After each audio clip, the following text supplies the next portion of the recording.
Et salut à tous, bonjour à Kevin. On est accompagné, on n'est pas tout seul aujourd'hui. Donc Robin, aujourd'hui je serai accompagné de Kevin. Kevin, comment ça va? Ça va bien et toi? Bah, ça va très bien. On fait une preview d'anciens de la Pac-12, maintenant en Big 12. Donc en tout cas, bienvenue dans votre épisode de The Trick Play Podcast consacré aux previews de la saison 2025. Comme on vous l'a un peu dit dans le début de l'épisode, épisode avec deux équipes anciennes Pac-12.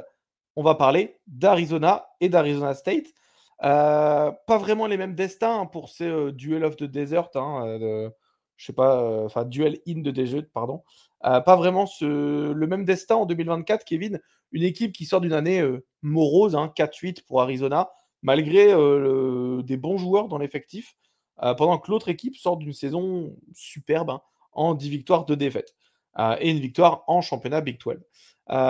Kevin, on va commencer par l'équipe qui a eu le moins bon bilan, puis on finira par la Cinderella Story de 2024, si ça te va. Arizona, une affinité particulière ou pas du tout? Pas spécialement. Enfin après moi j'aime bien un peu les équipes qui on sait qu'il y a des équipes dans l'ouest des États-Unis qui ont beaucoup de connexions avec la Polynésie, que ce soit avec Hawaï, avec les Samoa, ou que ce soit les Samoa américaines d'ailleurs, ou avec les îles Samoa. Et j'aime bien toutes ces facs un peu comme BYU, comme Utah, comme Arizona, comme Oregon d'ailleurs, enfin après USC, Washington sont un peu dans le même moule, mais bon eux il y a d'autres raisons qui font que je peux pas les blairer. Mais non, non, j'aime bien ces équipes qui ont comme ça une tradition un peu polynésienne et puis même dans le coaching staff, on va en parler après. Donc non, non, disons que c'est plus simple de les supporter maintenant qu'ils sont plus dans la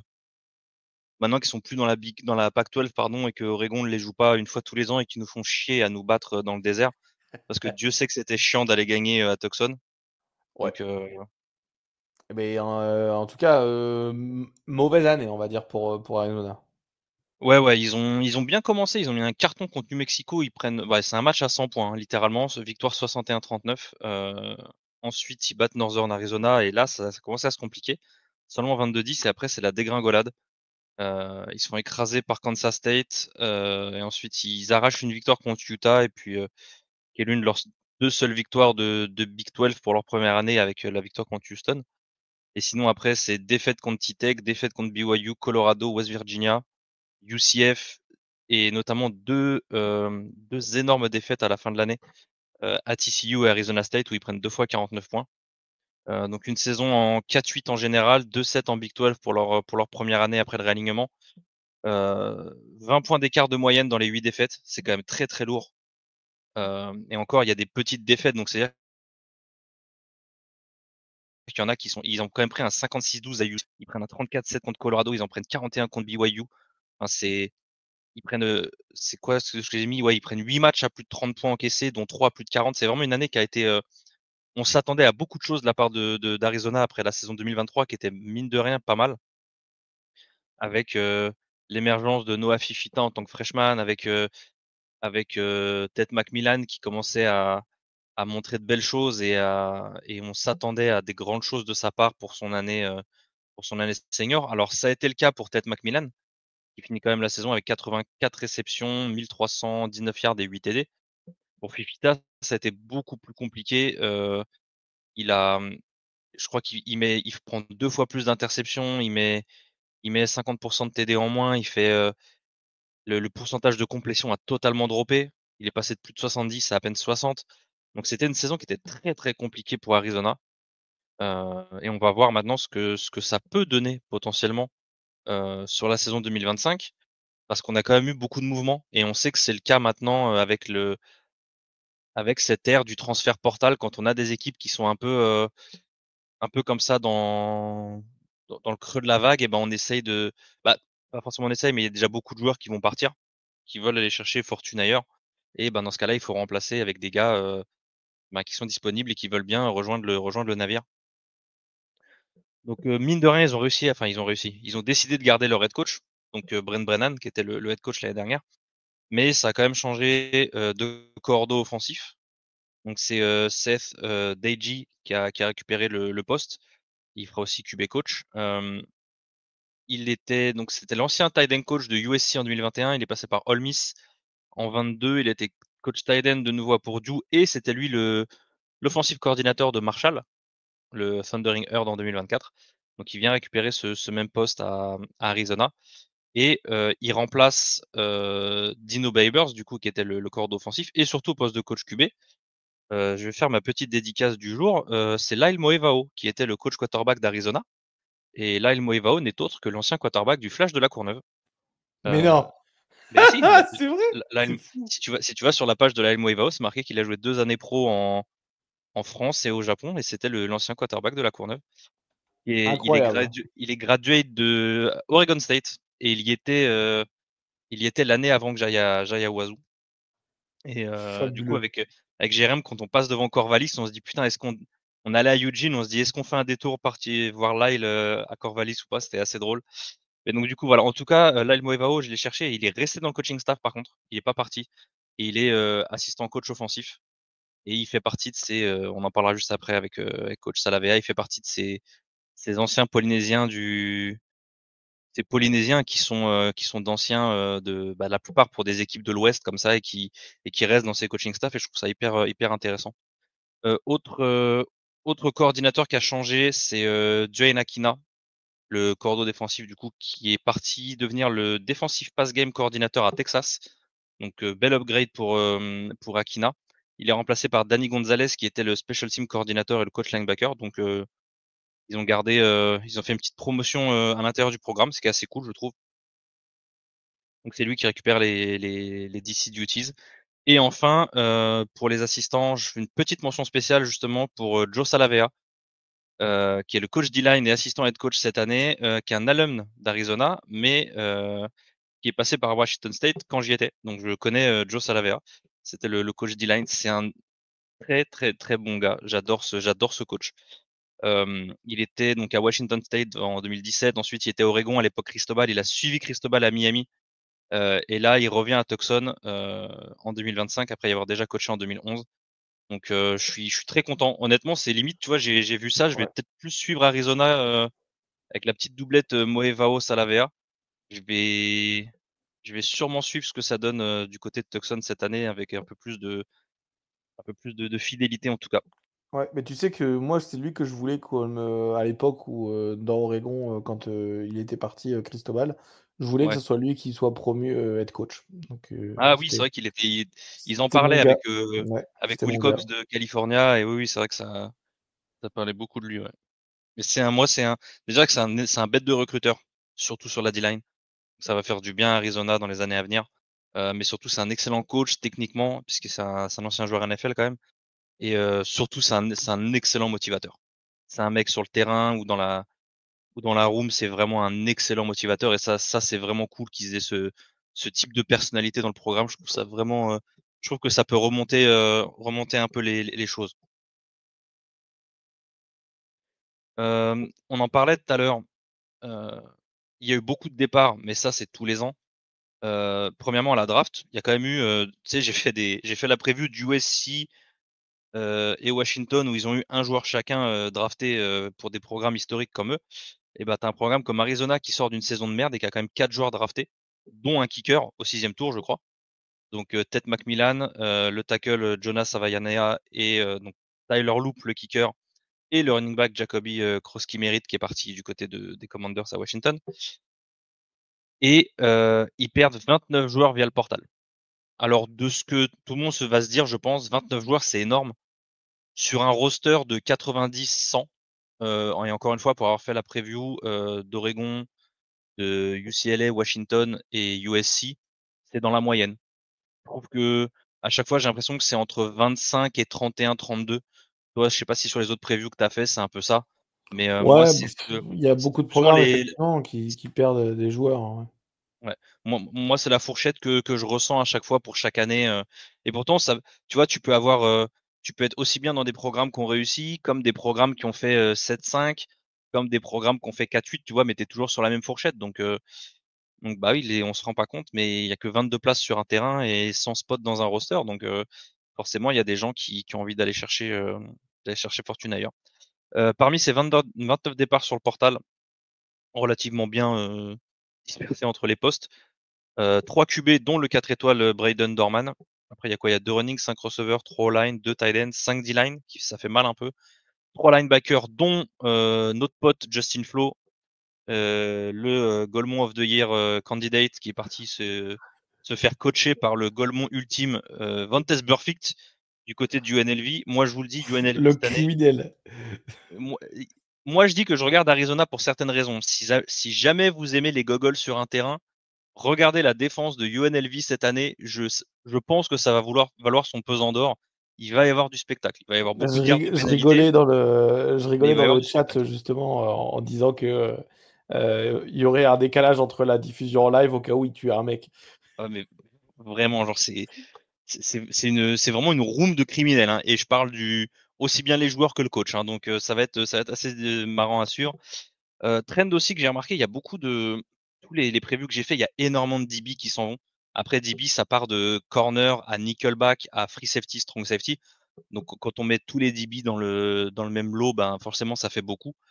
Moi, je crois que j'ai fait UCLA, il y avait 9 départs ou un truc comme ça. Donc là, il y en a 6, dont le 4 étoiles Takario Davis qui est parti à UW. On en a parlé dans la preview de Washington. Et Emmanuel Carnley qui est parti à Miami. Je vous ai cité que les 4 étoiles, les meilleurs joueurs, du coup, bien sûr. Et bah, ça fait quand même beaucoup de trous à combler dans un effectif.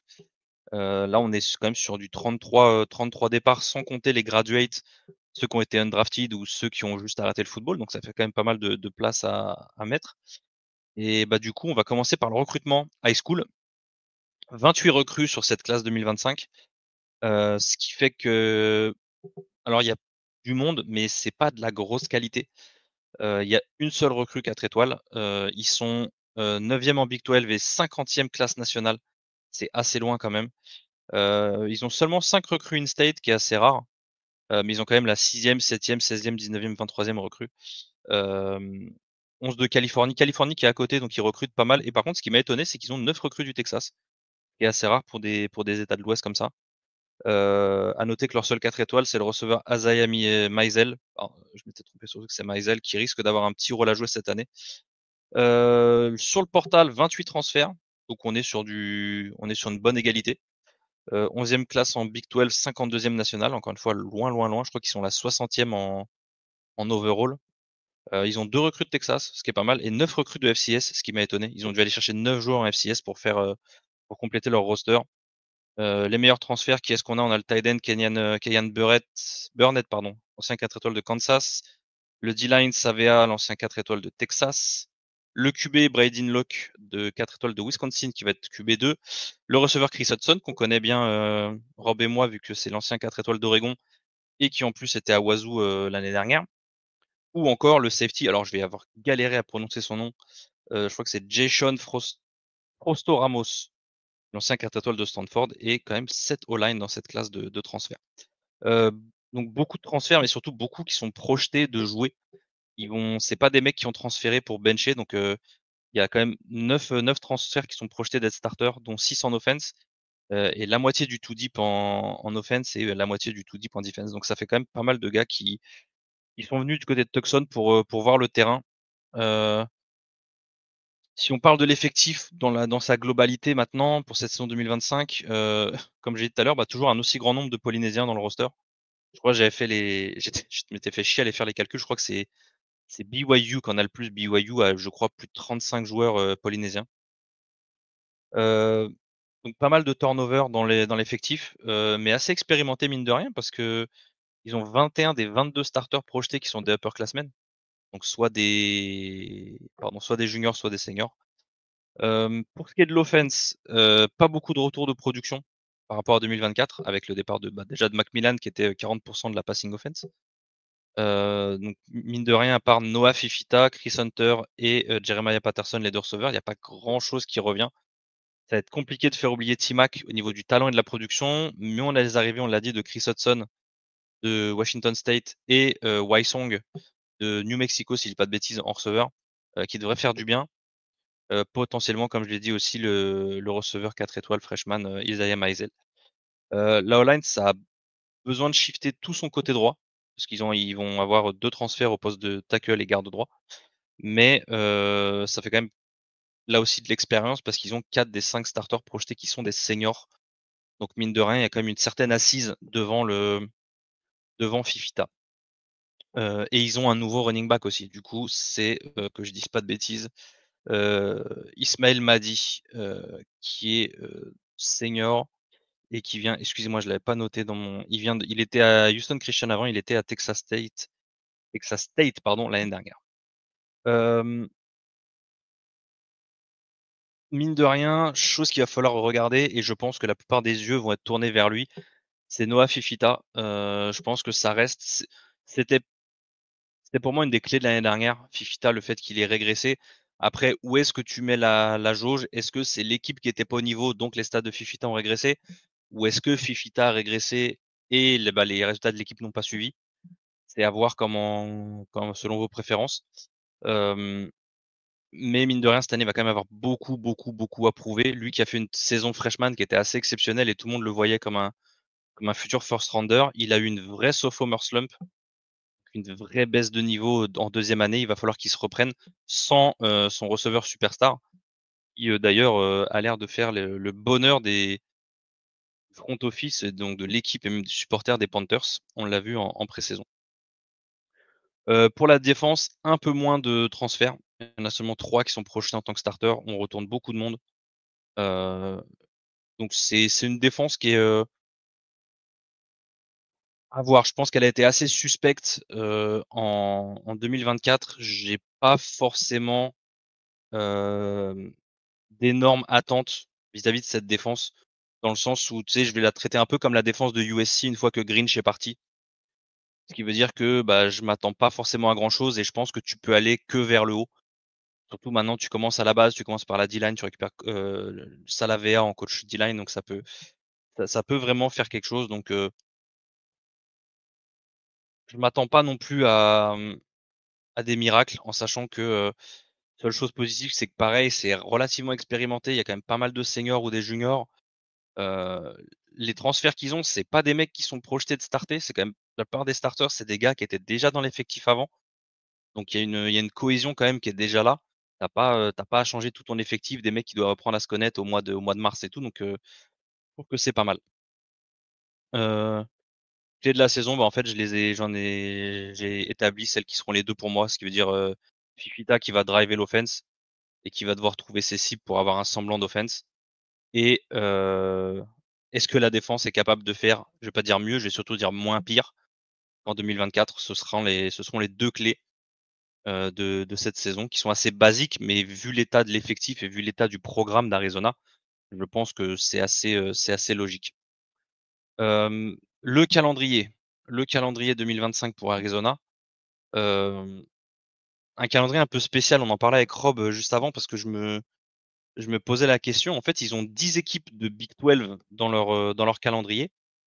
Mais c'est parce qu'ils avaient visiblement schedule un home and home contre Kansas State avant les réalignements. Et donc, du coup, ils rencontrent 10 équipes de Big 12, pardon, je confonds à chaque fois, mais ils en ont que 9 qui compteront dans le record de conférence et donc vis-à-vis du potentiel final de conf. Donc le match contre Kansas State de cette année ne compte pas dans le record de conf. Donc ils ont réception d'Hawaii, Weber State et donc Kansas State qui par contre n'est pas parce que les classements qu'ils nous ont mis là, c'est pas avec les classements de cette saison, je crois. Ah si, ça je crois que Si, Kansas si, State c'est est avec classé. Si. le nouveau classement. Ouais. Ouais, c'est parce que sur FBS Schedule, c'était pas les bons, c'est pour ça. Donc Kansas State qui est classé 17 au pôle de pré-saison. Ensuite, ils vont à Iowa State, classé 22e. Ensuite, réception d'Oklahoma State et BYU, déplacement à Houston et Colorado. Et ensuite, réception de Kansas, déplacement à Cincy, réception de Baylor et déplacement final pour la Rivalry Week à Tempe, chez le numéro 11, Arizona State. Prédiction, en fait, c'est relativement simple. Ma prédiction pour 2025 est la même que pour 2024. Ce qui veut dire que je les vois en 4-8 avec un bilan de 2-7 en Big 12. Je les vois pas spécialement s'améliorer. Je pense que T-Mac les a sortis de pas mal de merde en 2024 et malheureusement il sera plus là et je pense pas qu'ils ont le type de playmaker que c'est pour aller chercher plus de victoires que ça. Je pense ils gagneront contre Hawaii et Weber State. Je pense pas qu'ils gagneront contre Kansas State malheureusement. Et ensuite, je pense qu'il y a quand même 2 victoires à accrocher dans ce calendrier. Pourquoi pas l'année dernière, avaient battu Utah et Houston, si je ne m'abuse. Je les vois bien rebattre Houston cette année et pourquoi pas aller prendre une victoire contre une des autres équipes qui sont toutes nouvelles dans cette conférence. Hein. On sait qu'il y a Cincinnati, BYU, Houston et UCF. Donc je les vois bien prendre victoire contre Houston et Cincy. Potentiellement contre Colorado, si jamais Colorado ça mèche pas trop cette année avec tous les départs qu'ils ont eus. Si jamais Colorado ressemble un peu au Colorado de 2023, à voir, il y a potentiellement une victoire à prendre même si c'est à Boulder. Donc voilà, je les vois en 4-8, pas mieux et surtout ils se sont fait fesser contre Arizona State en 2024. Je les vois se refaire fesser en clôture de saison en 2025 et ça fait une transition parfaite parce qu'Arizona State c'est deux salles, deux ambiances avec Ça va être solide. leurs rivaux de l'État. Ouais, ça va être très solide. Et Kevin, je regardais justement pour être sûr. Tu penses que ça a été notamment sur le calendrier entre Kansas State et Arizona, le home and home à l'époque, hein, du coup en non-conférence, ça a été donné en quelle année? Ouais, alors ça c'est une question qui me fait chier parce qu'à chaque fois je deviens fou furieux quand je vois là tu tombes sur des trucs, tu as des news de maintenant qui disent oh un tel et un tel ils ont schedule un home and home en 2039 et 2040. Donc vu qu'on est sur du 2024-2025, je dirais que ça a été fait en 2016. Ouais, exactement, 2016. Ouais, voilà. En général, c'est 8 ou 9 ans avant. Donc, Ouais, exact. et c'est Et pour ça qu'en c'est fait, à chaque fois, tu dis, ouais, mais regarde, ton calendrier hors conf, il est pourri. Mais en fait, faut regarder quand est-ce que ça a été schedule. Tu vois, quand Oregon, ils ont schedule Georgia en 2022, enfin, pour 2022, quand ils ont schedule, Georgia n'était pas 2 fois champion en titre. oui. Tu vois? Et là, quand tu schedules Oklahoma, et encore une fois, je prends l'exemple d'Oregon parce que c'est ceux qu'on connaît le mieux, toi et moi, mais là, cette année, ils ont Oklahoma State. Quand ils sortent de l'année 2024, tu dis, ah, mais Oklahoma State, c'est de la merde, on va les poutrer, ça t'apporte rien dans ton record, tu vois. Sauf que quand ça a été mis en place, Oklahoma State avait quand même une autre gueule que ce qu'ils ont montré en 2024.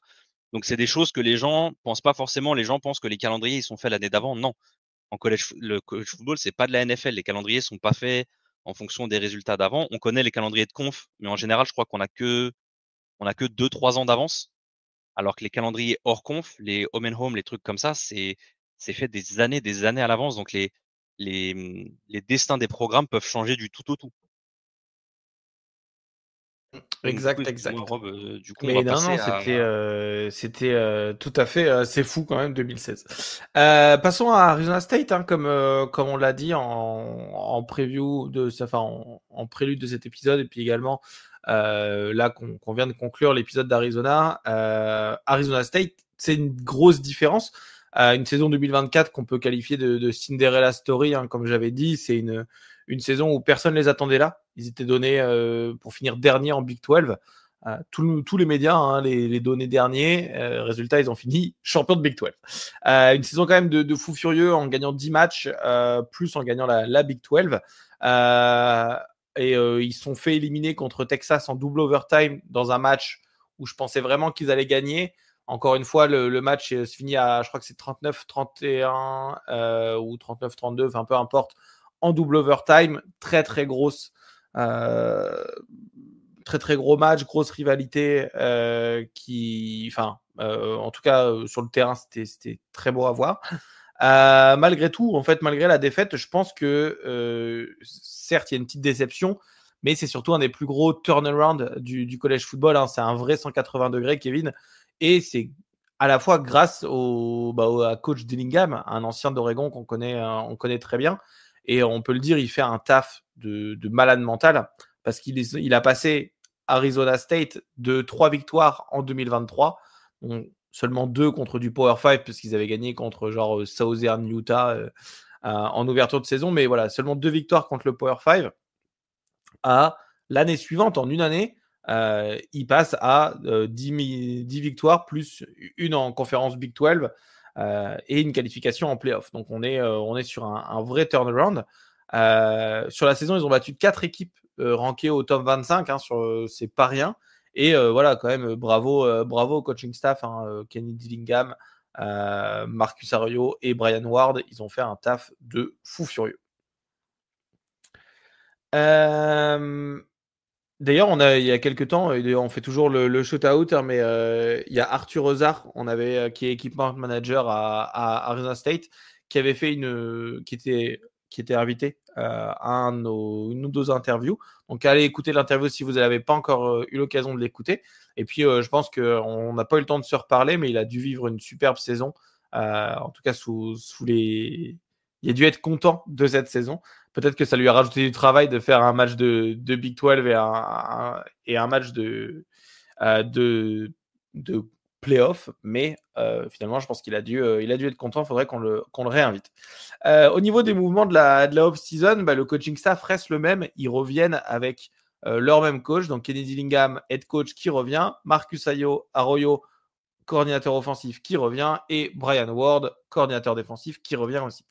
Niveau joueur également, il n'y a pas trop de départs, à part le plus gros départ, mine de rien, mais en termes de nombre, on a le RB, le running back, ou comme je l'appelle, le joueur de football, Cam Skatebout, hein, c'est l'énorme perte.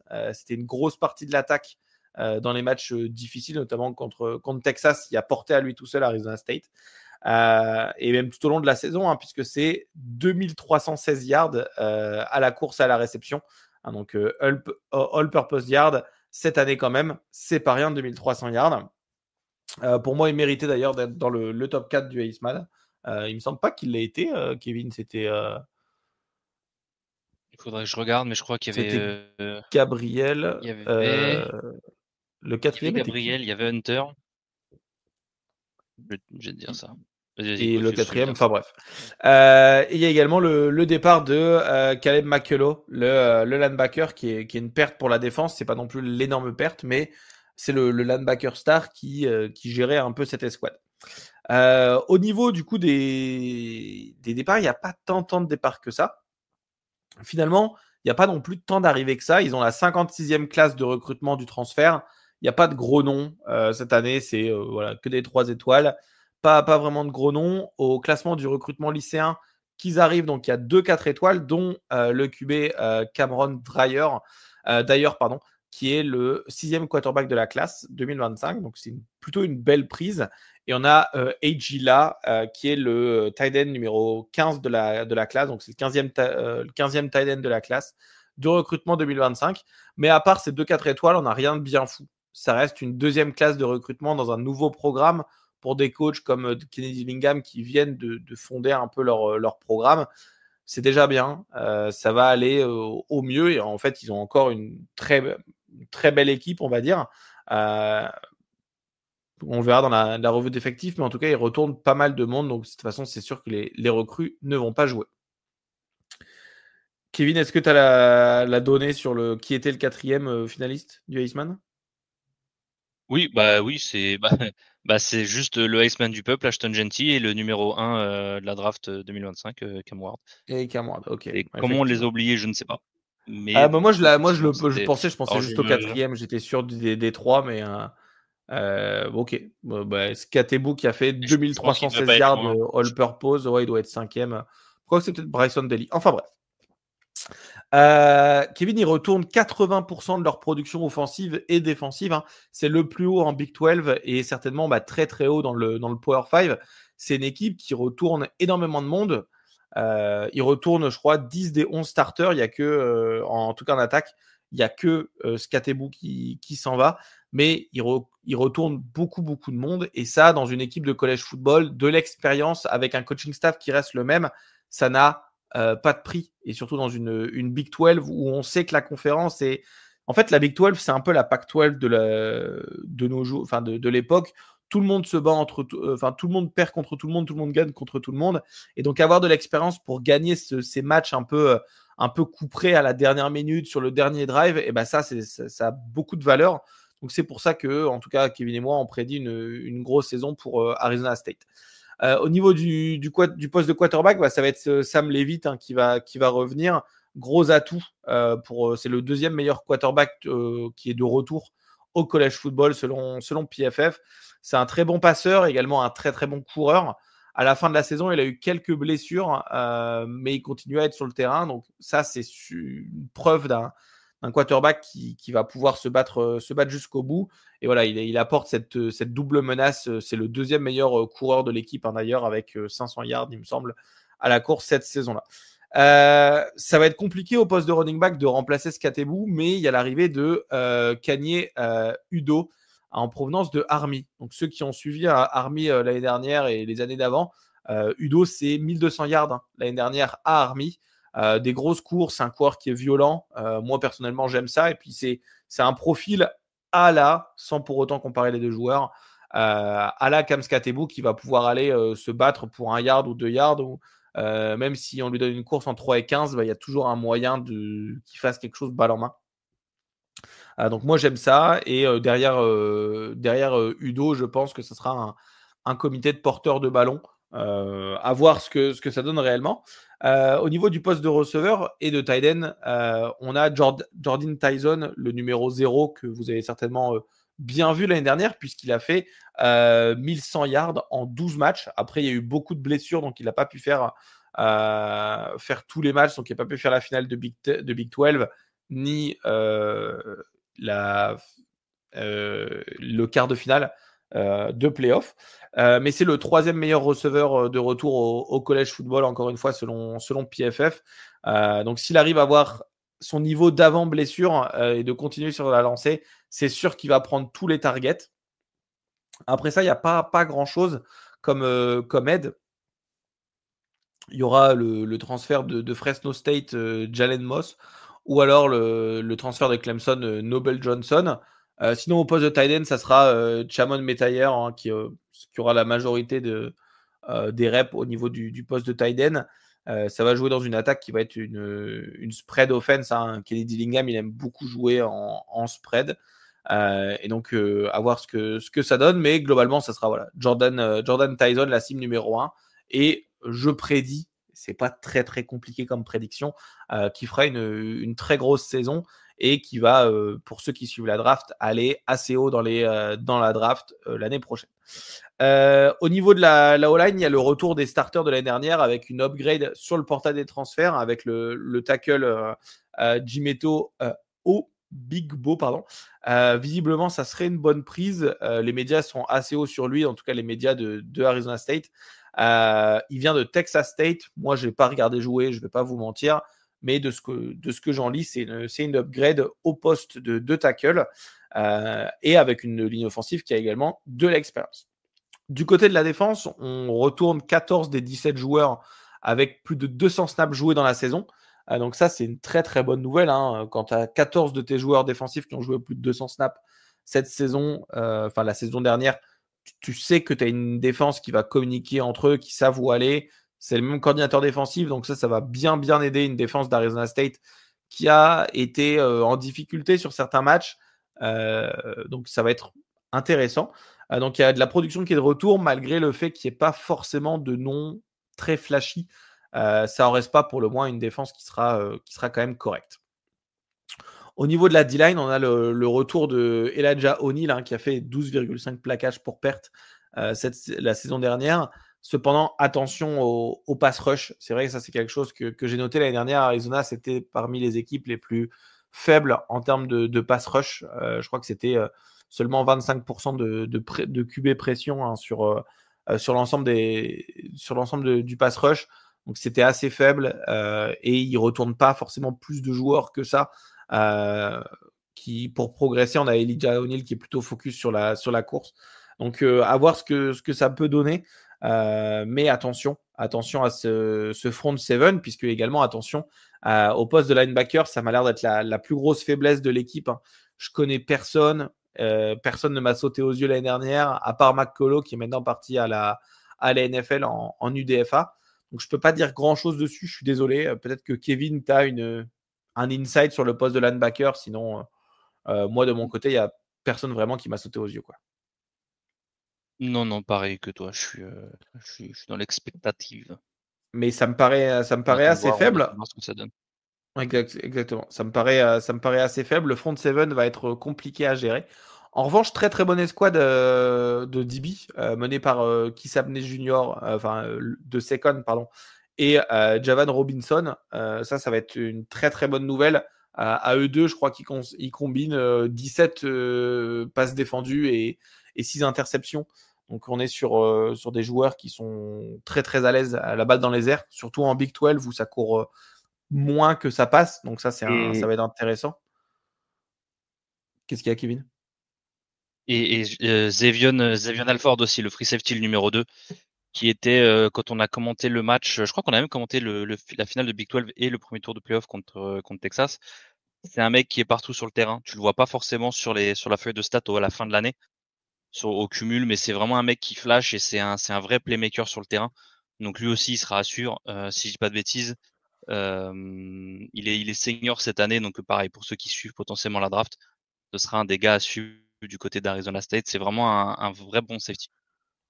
Ouais, exact. Et on aura également l'autre safety, Miles Roser. Miles Roser qui est le meilleur plaqueur cette année en plaquage solo. Bon, déjà, ça veut dire beaucoup de ton front seven quand ton safety, c'est le meilleur plaqueur de ton équipe. Mais c'est le meilleur plaqueur en termes de plaquage solo et Toto également hein, de l'année dernière. Donc, ça va être de très bons retours pour Arizona State, surtout dans une conférence qui passe beaucoup la balle. Ça risque d'être une super escouade défensive à regarder. Enfin, de DB à regarder dans cette escouade défensive un peu plus faible. Au niveau du calendrier 2025, on a un calendrier qui est un calendrier de Big 12, comme on l'a dit, avec, mine de rien, toujours ces équipes qui se cannibalisent entre eux, hein, de cette conférence qui se cannibalise entre elles, pardon, avec des équipes qui perdent contre d'autres équipes qui ne sont pas censées perdre, qui gagnent, voilà. Un peu comme la Pac-12 à l'époque. Donc, ils ouvrent la saison le 31 août à domicile contre Northern Arizona, qui est de la FCS, victoire facile. Ça sera à 4h du matin chez nous. Ensuite, ils vont à Mississippi State pour un match hors conférence. Mais Mississippi State, voilà, c'est pas foufou comme programme. Ensuite, ils reçoivent Texas State. Donc State, hein, c'est encore une fois pas non plus l'équipe du siècle. En tout cas, c'est pas du Power 5. Ensuite, on commence les matchs conférence où ils se déplacent à Baylor. Ils vont se déplacer également à Utah. Ils vont se déplacer à Iowa State, à Colorado. Et ils reçoivent TCU, Texas Tech, Houston, West Virginia et Arizona. Donc ça, c'est un calendrier qui est à la fois plutôt facile, à la fois c'est un calendrier de Big 12, donc tu risques d'aller perdre des matchs par-ci, par-là. L'avantage de Arizona State, comme je l'ai dit, c'est qu'ils ont beaucoup de retours, donc beaucoup d'expérience, des joueurs qui sont habitués à jouer des matchs qui sont serrés, avec des coachs qui savent comment gérer leurs joueurs. Donc moi, personnellement, je vais prédire 10 victoires pour 2 défaites. Je pense que ça sera compliqué contre Utah, Texas Tech, Iowa State et Colorado. Je pense qu'ils en gagneront 2 ou 3 des 4. Dans tous les cas, je vois au moins 8 victoires, je pense. Hein. La Big 12 est plus ouverte que jamais. Donc à voir si ça suffit pour aller en Big 12 Championship Game. L'année dernière, ils y sont allés avec 10 victoires, mais en même temps, il y avait d'autres équipes qui pouvaient y prétendre, etc. Donc à voir ce que ça donne. Et l'année dernière, ça s'est limite joué au tie-break. Hein, il me semble, Kevin, tu confirmes, entre BYU, parce que BYU, Arizona State avait battu BYU. Ouais, puis même ça s'est joué où. Non, il y avait même Colorado. Et comme Colorado a perdu la dernière semaine contre BYU, Colorado n'a pas pu aller en finale de conf. Exact, c'est ça. Il y a eu tout un. Ça se jouait tout à la dernière semaine, on va dire, avec beaucoup de tie-break. Il y avait 4 équipes encore en lice avant le dernier match, je crois. Ouais, ça c'était assez fou. Donc la Big 12, elle est très très ouverte à voir. Moi, je pense qu'ils vont refaire un championnat de Big 12 parce que les équipes, elles sont tellement proches que ça va jouer à l'expérience. Ils retournent 80% de leurs joueurs. C'est énorme. Et Kevin, je ne sais pas ce que tu en penses, toi. C'est vrai qu'on t'a moins parlé sur cette preview également. Je sais que Kenny Dillingham, toi aussi, tu l'adores, ce coach, et que toi et moi, on suit Arizona State comme si c'était notre deuxième meilleure équipe, enfin notre deuxième équipe préférée. Toi, cette saison, t'en vois quoi à peu près de. T'as la même opinion que moi ou t'es un peu plus pessimiste? Un peu comme Scatebo, c'est un peu le Macmillan d'Arizona State et il va falloir remplacer sa production. Et il y a quand même des matchs qu'il a vraiment pris sur son dos à lui tout seul. Et il a un peu tout fait. Donc maintenant, tu dis que Sam Leavitt, il est un peu plus vieux, il a un peu plus d'expérience, il va pouvoir prendre un peu plus les choses à son compte. Mais le fait de retourner ton coaching staff, le fait de retourner 80% de tes starters, et ça se voit presque plus en college football de nos jours. Donc c'est assez impressionnant et surtout c'est un énorme point positif. Moi honnêtement, je les vois, ouais, c'est un peu comme toi, c'est qu'en fait je les vois pas être capables de tout gagner. Je les vois plus, forcément ils vont en perdre un. Parce que bon, on a vu Dillingham, il a failli perdre un match à lui tout seul sur la fin de saison. Je sais plus si c'était la finale de conf ou je sais plus ce qu'il fait avec ses temps morts à la con et son Hail là. C'était BYU, ouais. Donc il reste encore jeune comme coach, même s'il apprend. Je pense que cette fougue qu'il a, ça peut leur coûter un match. Le fait que t'aies pas Scatebo, que Levitt sont encore jeunes, ça peut t'en coûter un ou deux. Donc je pense que t'avais raison que leur fourchette, en gros leur plancher c'est 8 en victoire, hein. Leur plafond c'est 12. Alors Au pour moi ils ont 12, pas c'est un peu généreux, mais ils ont de non, quoi non, non, faire. non, pardon, j'ai dit 12, mais je Ouais, pensais c'est pas 10. forcément à mais voilà, plus 10. Mais même si en soi, leur calendrier est pas, tu vois, Texas Tech classé, mais pour moi, Texas Tech, ils sont classés parce qu'ils ont des classes de recrutement. Mais tous leurs freshmen vont pas jouer cette année, en fait. Leurs freshmen 5 étoiles, ils vont pas tous jouer cette année. Après, je te dis, Colorado, j'y crois pas cette année. Arizona, je les vois pas non plus. Houston, non. Utah, cette année, ça va être, on a vu l'année dernière, c'était très compliqué aussi. Mississippi State, ça reste de la SEC, mais bon, j'y crois pas trop non plus. Donc pour moi, techniquement, on va parler techniquement, le plafond à 12 est possible. C'est pour ça que pour moi, dans cet effectif, je te dis que le plafond est à 12. Maintenant, réalistiquement, je pense que t'avais vu juste en mettant plus à 10, quoi. Ben écoute, on peut conclure sur ça. En tout cas, deux équipes qui prennent des chemins totalement différents.